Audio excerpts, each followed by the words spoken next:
नमस्कार दोस्तों, मैं अमन स्वागत करता हूं आपके अपने यूट्यूब चैनल एजुकेशन हब पे। यह कक्षा 7 के भूगोल का जो क्लास है, इसमें आज हम देखेंगे अध्याय 5 को, जिसका चैप्टर है जल, और छठा अध्याय है प्राकृतिक वनस्पतियां और वन्यजीव। जैसा कि मैंने बताया कि यह बिहार टीचर के लिए एनसीईआरटी बेस्ड क्वेश्चन आंसर का सीरीज है और हम कक्षा 6 के भूगोल को देख चुके हैं और आज है कक्षा 7 का भूगोल। तो चलिए शुरू करते हैं बिना किसी देरी के। तो यहाँ पे कक्षा 7 के भूगोल का यहाँ पे जो है अध्याय 5 है और जिसमें कि कुल 10 प्रश्न हैं। तो यहाँ पे जो पहला प्रश्न पूछा गया यह है आपका कि निम्नलिखित में से कौन कौन सी प्रक्रिया जल चक्र में सम्मिलित होती है। ऑप्शन है आपका वाष्पीकरण, संघनन और वर्षण। तो यहाँ पर आपकी ये सारी प्रक्रियाएं बेसिक तौर पे जल चक्र की प्रक्रिया में शामिल होती हैं। वाष्पीकरण भी, संघनन भी और वर्षण भी। यहाँ पे आपने पता है कि समुद्रों से जल क्या होता है, वाष्पीकरण होता है। वाष्पीकरण के बाद ठीक है, जल वाष्प की जल बूंदों में बदलने की प्रक्रिया को हम क्या कहते हैं, संघनन कहते हैं। और संघनन के बाद वर्षण के रूप में पुनः यह पृथ्वी पर प्राप्त होता है। तो यह जल चक्र की जो होती है प्रक्रिया, इसमें वाष्पीकरण, संघनन और वर्षण सभी के सभी शामिल होते हैं। अगला है आपका कि निम्नलिखित में से किसका सागरीय जल की लवणता में सर्वाधिक योगदान होता है। ऑप्शन है sodium chloride, calcium chloride, magnesium chloride या कैल्शियम सल्फेट। तो आपने पता है कि सागरीय जल की लवणता में सर्वाधिक योगदान होता है NaCl यानी कि सोडियम क्लोराइड का। तो यहाँ पर जानते हैं कि बेसिक तौर पे यहाँ पे जो होता है आपका कि जो महासागर एवं समुद्र का जल लवणीय होता है, इसमें अधिकांश NaCl यानी कि सोडियम क्लोराइड, इसे हम लोग खाने का नमक भी कहते हैं, ये होता है। और इसमें लवणता की अगर बात करें तो लवणता का 1000वां जो गर्म जल में मौजूद नमक की मात्रा होती है, महासागर की औसत लवणता का 35% भाग जो होता है इसका होता है। और इजराइल के मृत सागर में 45% भाग जो होता है वहाँ पर लवणता पाया जाता है। तो आपने पता है कि सबसे अधिक लवणीय सागर हमें मृत सागर के नाम से जानते हैं, जो कि इजराइल के आसपास स्थित है। हालांकि यहाँ पूछा गया है कि सागरी जल में किसकी लवणता सर्वाधिक योगदान होता है, तो सोडियम क्लोराइड, और इसी को हम लोग खाने का नमक भी कह लेते हैं। अगला जो क्वेश्चन है वो पूछा है कि महासागर में ज्वार भाटा की उत्पत्ति के प्रमुख कारण क्या है। ऑप्शन है सूर्य का गुरुत्वाकर्षण बल, दूसरा है आपका कि चंद्रमा का गुरुत्वाकर्षण बल, तीसरा है आपका सूर्य एवं चंद्रमा दोनों का गुरुत्वाकर्षण बल, और चौथा है आपका कि समुद्री जलधाराएं। तो यहाँ पर सही ऑप्शन होता है सी वाला, कि सूर्य एवं चंद्रमा दोनों के गुरुत्वाकर्षण बल के कारण ज्वार भाटा की उत्पत्ति होती है। अब यहाँ पे जानते हैं कि जब महासागर का जल सर्वाधिक ऊंचाई तक उठकर तट के बड़े हिस्से को डुबो देता है तो उसे हम क्या कहते हैं, ज्वार कहते हैं। ठीक है। और जब जल अपने निम्नतम स्तर पर आ जाता है और तट से पीछे चला जाता है तो इसे हम भाटा कहते हैं। और दिन में 2 बार ज्वार भाटा आते रहते हैं। तो ऊपर की ओर उठना जल का हम क्या कहते हैं, ज्वार, और नीचे की ओर जाना उसे हम क्या कर लेते हैं, भाटा के नाम से जानते हैं। और यह दिन में लगभग 2 बार आता है। अगला आपका क्वेश्चन है कि बृहद ज्वार आने की सही स्थिति क्या है। पहला है कि जब सूर्य, चंद्रमा एवं पृथ्वी तीनों एक सीध में होते हैं, दूसरा है कि जब सूर्य एवं चंद्रमा पृथ्वी पर समकोण बनाते हैं, तीसरा है कि जब महासागरीय सतह का तापमान उच्च होता है, और चौथा है कि जब बहुत तेज हवाएं चलती हैं। तो बृहद ज्वार आने का जो कारण है वह है कि जब सूर्य, चंद्रमा और पृथ्वी तीनों एक सीध में होते हैं, तब इस कंडीशन में बृहद ज्वार उठते हैं। अगला है आपका कि बृहद ज्वार किन दिनों में आते हैं। पूर्णिमा, अमावस्या दोनों दिनों में, इनके अलावा किसी भी दिन में। तो बेसिक तौर पे आपको मैंने बताया कि जब सूर्य और चंद्रमा और पृथ्वी तीनों एक सीध में होते हैं और ये स्थितियां पूर्णिमा और अमावस्या दोनों के दौरान बनती है, तो इसलिए बृहद ज्वार पूर्णिमा और अमावस्या दोनों समय में उत्पन्न हमें देखने को मिलते हैं। इस प्रकार से सही ऑप्शन होता है आपका सी। अगला है कि निम्नलिखित कथनों को ध्यानपूर्वक पढ़िए। पहला है कि जब पृथ्वी का जल चंद्रमा के निकट होता है उस समय चंद्रमा के गुरुत्वाकर्षण बल के कारण उच्च ज्वार आते हैं। तो आपका बिल्कुल स्टेटमेंट आपका सही होता है। और दूसरा कह रहा है कि जब चंद्रमा एवं सूर्य पृथ्वी पर समकोण होते हैं तब निम्न ज्वार आते हैं। तो ये भी स्टेटमेंट आपका सही है। तो इस प्रकार से पूछा है कौन सा कथन सत्य है, तो एक और दोनों सही है। तो इस प्रकार से सी वाला ऑप्शन आपका सही होता है। अगला क्वेश्चन है कि निम्नलिखित में से कौन कौन से लाभ उच्च ज्वार से होते हैं। तो आपका पहला ऑप्शन है आपका कि उच्च ज्वार नौ संचालन में सहायक होते हैं, बिल्कुल आपका सही है। दूसरा है कि उच्च ज्वार मछली पकड़ने में भी मदद करते हैं, भी सही है। और तीसरा है आपका कि इनका उपयोग विद्युत उत्पन्न करने में किया जाता है, तो ये भी आपका सही है। तो बेसिक तौर पे इस प्रकार से डी वाला ऑप्शन सही होता है। अब इसके बारे में जान लेते हैं कि उच्च ज्वार, जैसे मैंने बताया कि नौका संचालन में काम होता है, यह जल स्तर के तट को ऊंचाई तक पहुंचा देते हैं, जिसके कारण जहाज को बंदरगाह तक पहुंचने में बेसिक तौर पे सहायता मिलती है। उच्च ज्वार मछली पकड़ने में मदद करते हैं। उच्च ज्वार के दौरान अनेक मछलियां तट के निकट आ जाती हैं और इसके परिणाम स्वरूप मछुआरे बिना कठिनाई के मछलियों को पकड़ पाते हैं। और कुछ स्थानों पर ज्वार भाटा से होने वाले जल के उतराव चढ़ाव के कारण हमें विद्युत उत्पन्न करने की भी प्रक्रिया में लाभ मिलता है। तो इस प्रकार से डी वाला ऑप्शन आपका सही होता है। अगला है आपका ऑप्शन कि महासागरीय धाराओं के संदर्भ में निम्नलिखित कथनों में से कौन सा कथन असत्य है। तो पहला कह रहा है कि गर्म महासागरीय धाराएं भूमध्य रेखा के निकट उत्पन्न होती हैं और ध्रुवों की ओर प्रभावित होती हैं, तो यह बिल्कुल आपका सत्य है, यहाँ पे असत्य के बारे में पूछा है। दूसरा कह रहा है कि ठंडी धाराएं ध्रुवों या उच्च अक्षांशों से उष्णकटिबंधीय या निम्न अक्षांशों की ओर प्रभावित होती हैं, तो यह भी आपका बिल्कुल सही है। तीसरा कह रहा है कि लेब्राडोर की महासागरीय जलधारा उष्ण जलधाराएं होती हैं, तो ये आपका गलत है, क्योंकि बेसिक तौर पे जो लेब्राडोर की धाराएं होती हैं वह आपका शीत जलधाराएं यानी कि ठंडी होती हैं, शीत जलधारा होती है। और चौथा कह रहा है कि महासागरीय धाराएं आसपास के क्षेत्र के तापमान को प्रभावित करते हैं, तो ये भी आपका सही है। तो इस प्रकार से जो पूछा गया है कौन सा कथन असत्य है, तो सी वाला है, क्योंकि लेब्राडोर की जो धाराएं हैं यह गर्म जल धाराएं नहीं है, वह क्या है, ठंडी जल धाराएं हैं। जबकि यहाँ पर अगर गल्फ स्ट्रीम देता तो गल्फ स्ट्रीम के जल धाराएं क्या होती हैं, गर्म होती हैं। अगला क्वेश्चन है कि निम्नलिखित में से कौन सा महासागरीय क्षेत्र विश्व भर में सर्वोत्तम मत्स्य क्षेत्र के लिए जाना जाता है। तो ऑप्शन है आपका कि वह क्षेत्र जहाँ पर शीत जलधाराएं बहती हैं। दूसरा है आपका कि वह क्षेत्र जहाँ पे गर्म जलधाराएं बहती हैं। तीसरा है कि वह क्षेत्र जहाँ पर गर्म और शीत जलधाराएं आपस में मिलती हैं। और चौथा है कि समुद्र का वह क्षेत्र जो विषुवत रेखा के आसपास होता है। तो यहाँ पर सर्वाधिक मत्स्य का जो क्षेत्र होता है वह सी वाला होता है, कि वह क्षेत्र जहाँ पर गर्म और शीत जलधाराएं मिलती हैं। यहाँ पर बेसिक तौर पे अत्यधिक मात्रा में हमें मछली बेसिक तौर पर मिलता है, जैसे कि जापान के आसपास एवं उत्तर अमेरिका के पूर्वी तट के मतलब कुछ इसके प्रमुख उदाहरण हैं, जहाँ गर्म और ठंडी जलधाराएं मिलती हैं, वहाँ कुहरे वाला मौसम मिलता है और इसके फलस्वरूप मतलब कि नौ संचालन में बाधा उत्पन्न होती है, जिसके कारण वहाँ पर मछलियों का बेसिक तौर पर अच्छा खासा उत्पादन होता है, मछलियाँ वहाँ पर प्रजनन करती हैं। तो ऐसा क्षेत्र जहाँ पर गर्म और शीत जलधाराएं मिलती हैं वहाँ पर बेसिक तौर पे मछलियाँ अधिक पाई जाती हैं। और इसके लिए जो क्षेत्र फेमस है, एक है जापान का और दूसरा है आपका अमेरिका का, ठीक है, और इसमें खास करके नॉर्थ अमेरिका का आपका उत्तर पूर्वी तट। अगला क्वेश्चन है कि सुनामी शब्द की उत्पत्ति किस भाषा से हुई है। तो यहाँ पर सभी ने पता है कि सुनामी शब्द की उत्पत्ति जो हुई है वह जापानी भाषा से उत्पन्न हुई है और जिसका बेसिक तौर पे शाब्दिक अर्थ होता है कि समुद्र से आती लहरें। 26 दिसंबर साल 2004 को हिंद महासागर में सुनामी के कारण अत्यधिक विनाश हुआ, जिसके परिणाम स्वरूप हिंद महासागर के कुछ द्वीप पूर्ण रूप से डूब गए थे। भारतीय सीमा का सबसे जो दक्षिणतम पॉइंट है इंदिरा पॉइंट, जो कि अंडमान निकोबार द्वीप समूह में स्थित है, वो भी पूरी तरह से डूब गया था। हालांकि पहले भी भूकंप का अनुमान लगाना संभव नहीं है, फिर भी बड़ी सुनामी के संकेत 3 घंटे पहले मिल सकते हैं। प्रशांत महासागर में प्राथमिक चेतावनियों की ऐसी प्रणाली कार्यशील है, लेकिन हिंद महासागर में सुविधा उपलब्ध नहीं है। तो दोस्तों ये कक्षा 7 के भूगोल का, ठीक है, 5वां चैप्टर का क्वेश्चन रहा। अब हम कक्षा 7 के भूगोल का छठा चैप्टर देखेंगे, जिसमें हम लोग प्राकृतिक वनस्पतियां और वन्य जीवन से संबंधित क्वेश्चन आंसर को लेकर आए हैं। तो इसमें कुल 13 प्रश्न हैं, जो कि 11 से 23 तक हैं। तो देखते हैं यहाँ पे प्रश्न के बारे में। तो यहाँ पे प्रश्न पूछा गया है कि उष्णकटिबंधीय सदाबहार वनों की विशेषता के संदर्भ में नीचे दिए गए कथनों पर विचार कीजिए। पहला कथन कह रहा है आपका कि ये वन भूमध्य रेखा एवं उष्णकटिबंध के पास पाए जाते हैं, जो कि बिल्कुल आपका सही है।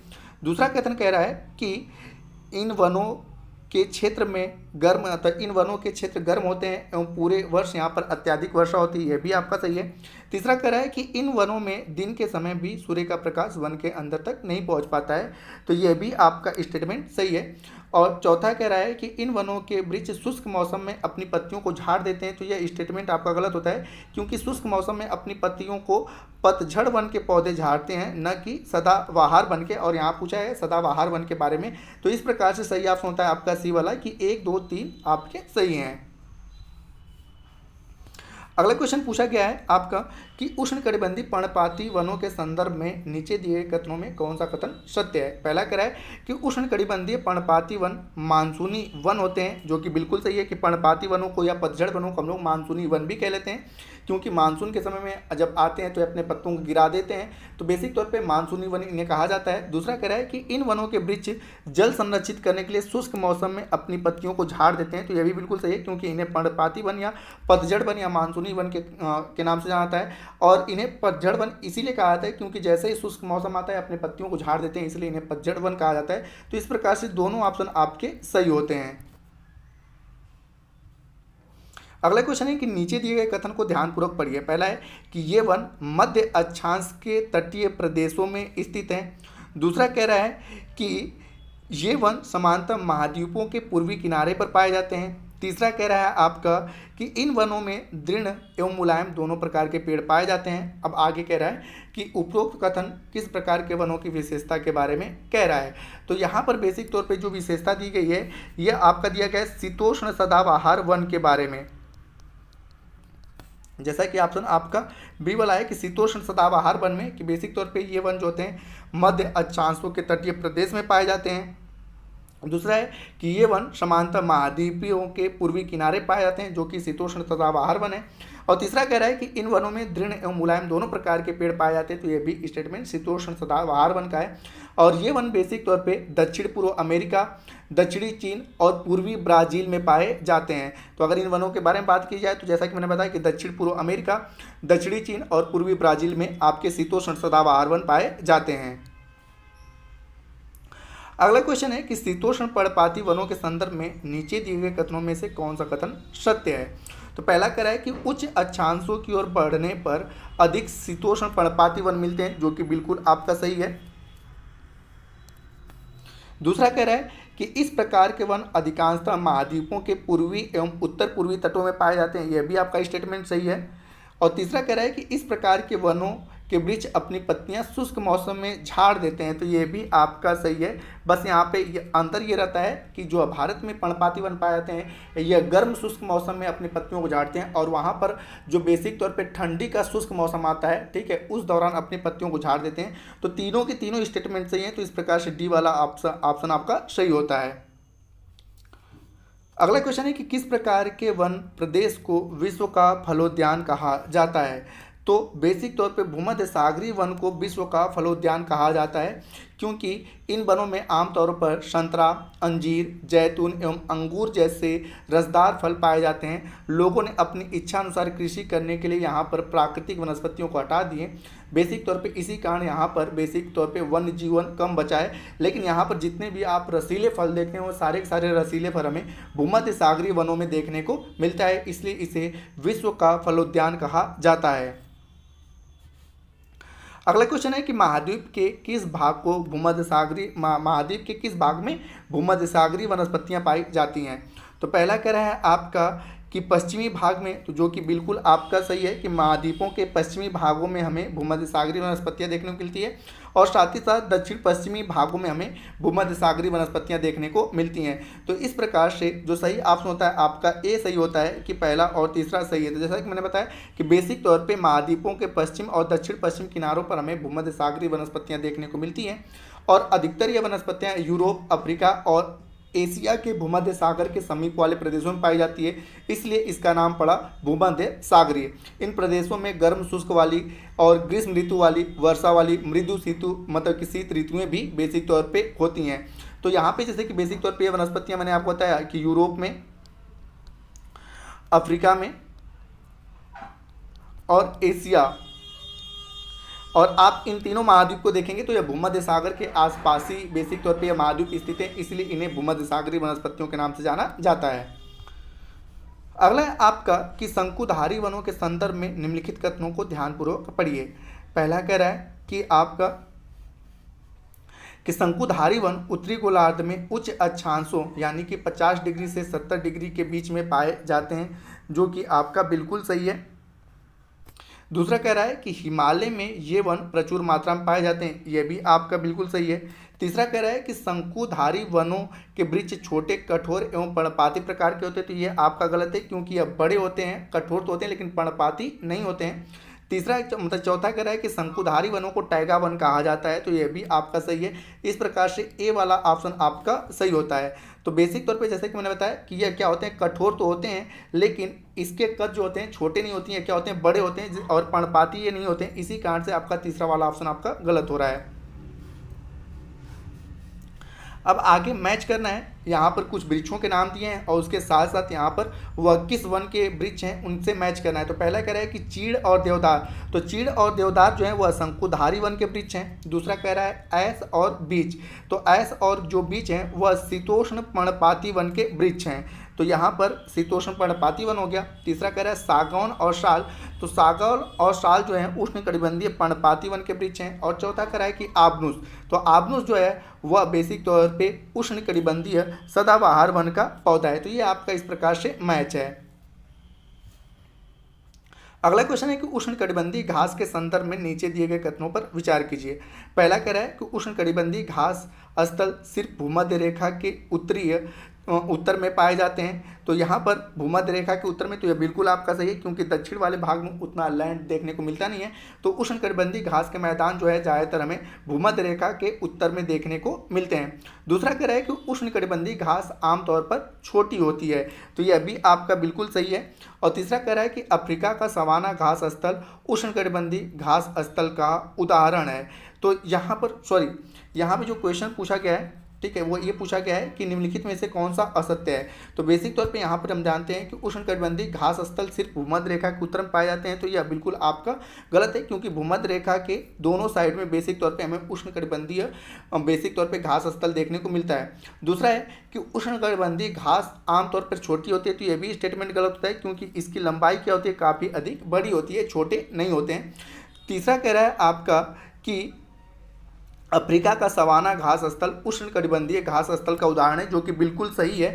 तो यहाँ पूछा है कि कौन सा कथन असत्य है, तो पहला और दूसरा क्या है आपका असत्य है। इस प्रकार से डी वाला ऑप्शन आपका सही होता है। तो यहाँ पे हालांकि क्वेश्चन को थोड़ा सा पढ़ने में मुझे मिस्टेक हो गया, जिसके कारण मैंने आपको अच्छे से समझा नहीं पाया। तो यहाँ पे पहला कह रहा है कि यहाँ पर कि भूमध्य रेखा के उत्तर में पाया जाता है, जैसा मैंने बताया गलत है, दोनों साइड में पाए जाते हैं और यह छोटी नहीं होती, बेसिक तौर पर बड़ी होती है, इसलिए इस प्रकार से बेसिक तौर पर पहला और दूसरा आपका गलत हुआ। आगे कह रहा है आपका कि यहाँ पे कहा गया है कि कौन सा कथन सत्य है, तो इसके अकॉर्डिंग देखेंगे तो यह पूछा गया है कि शीतोष्ण घास स्थल के संदर्भ में नीचे दिए गए कथनों पर विचार कीजिए। तो पहला कह रहा है आपका कि ये घास स्थल मध्य अक्षांशीय क्षेत्र और महाद्वीपों के भीतरी भागों में पाए जाते हैं, तो यह बिल्कुल आपका सही है कि मध्य अक्षांशीय क्षेत्र और महाद्वीपों के पिछले भागों मतलब कि 23.5 डिग्री से 66.5 डिग्री के मध्य में पाए जाते हैं। अगला कह रहा है कि यह घास आमतौर पे छोटी और पौष्टिक होती है, तो यह भी बिल्कुल आपका सही है। तो इस प्रकार से सी वाला ऑप्शन आपका सही होता है। आगे आके आपका स्टेटमेंट दिया गया है कि इन क्षेत्रों में बहुत ही सीमित प्राकृतिक वनस्पतियां मिलती हैं, यहाँ केवल काई, लाइकेन एवं छोटी झाड़ियाँ पाई जाती हैं। ये अल्पकालिक ग्रीष्म ऋतु के दौरान ही विकसित होती हैं। उपरोक्त विशेषता किस क्षेत्र के संदर्भ में कही गई है, तो यहाँ पर जो विशेषता है बेसिक तौर पे ध्रुवीय क्षेत्र की विशेषता है, तो इस प्रकार से बी वाला ऑप्शन आपका सही होता है। आगे क्वेश्चन दिया गया आपका कि नीचे दिए गए घास स्थलों पर विचार कीजिए। अब यहाँ पे है कि पूछा गया है कि उपरोक्त में से उष्णकटिबंधीय घास स्थल के उदाहरण कौन कौन से हैं। तो यहाँ पे हम बात करें कि जो सवाना है, ठीक है, सवाना उष्णकटिबंधीय घास स्थल का उदाहरण है। साथ ही साथ कंपोज जो है यह भी आपका उष्णकटिबंधीय घास स्थल का उदाहरण है, और लानोस जो है यह भी उष्णकटिबंधीय घास का उदाहरण है। बात करते हैं आपका कि वेल्ड का, तो बात करते हैं वेल्ड का, तो वेल्ड जो है यह शीतोष्णकटिबंधीय घास का उदाहरण है, ठीक है। तो इस प्रकार से आपका सही ऑप्शन होता है सी कि पहला, तीसरा और चौथा जो है वह उष्णकटिबंधीय घास के उदाहरण है। अगला जो क्वेश्चन है कि निम्नलिखित घास स्थलों में कौन सा शीतोष्ण घास के प्रमुख उदाहरण है। तो यहाँ पर शीतोष्ण की अगर बात की जाए तो पैम्पास भी, ठीक है, आपके शीतोष्ण का उदाहरण है। पैम्पास कहाँ पे पाया जाता है, अर्जेंटीना में। प्रेरी की बात करें तो यह भी शीतोष्ण का उदाहरण है, ये उत्तर अमेरिका में पाया जाता है। वेल्ड की अगर बात करें तो यह भी शीतोष्ण का ही है, बेसिक तौर पे दक्षिण अफ्रीका में पाया जाता है। स्टेपी की अगर बात करें तो यह मध्य एशिया में पाया जाने वाला शीतोष्ण घास स्थल का उदाहरण है। और डाउन्स की बात करें तो यह ऑस्ट्रेलिया में पाया जाने वाला शीतोष्ण घास स्थल का उदाहरण है। इस प्रकार से आपका डी वाला ऑप्शन सही होता है कि सभी के सभी जो हैं वह शीतोष्ण घास स्थल के प्रमुख उदाहरण हैं। तो दोस्तों ये कक्षा 7 का दूसरा वीडियो रहा, ठीक है। कक्षा 7 के भूगोल का दूसरा वीडियो, 7 का भूगोल का तीसरा वीडियो आएगा और उसके बाद 7 का भूगोल समाप्त हो जाएगा। फिर हम आएंगे कक्षा 8 के भूगोल पर। उसके बाद कक्षा 9, 10, 11 और 12 के भूगोल को भी हम लोग यहाँ पर देखेंगे और उसको क्वेश्चन को देखेंगे। और जैसे ये समाप्त होगा अन्य सब्जेक्टों के MCQ भी हम आपके सामने लेकर आएंगे। तो उम्मीद करता हूँ कि आपको यह वीडियो पसंद आ रहा हो। वीडियो पसंद हो वीडियो को लाइक करें, कमेंट करें तथा अपने दोस्तों के साथ शेयर करें और चैनल पर नए हैं तो चैनल को सब्सक्राइब अवश्य करें तथा इस PDF को प्राप्त करने के लिए आप हमारे टेलीग्राम से जुड़ सकते हैं जिसका लिंक वीडियो के डिस्क्रिप्शन में दिया हुआ है। तो वीडियो के अंत तक बने रहने के लिए धन्यवाद। मिलते हैं जल्दी नेक्स्ट वीडियो में।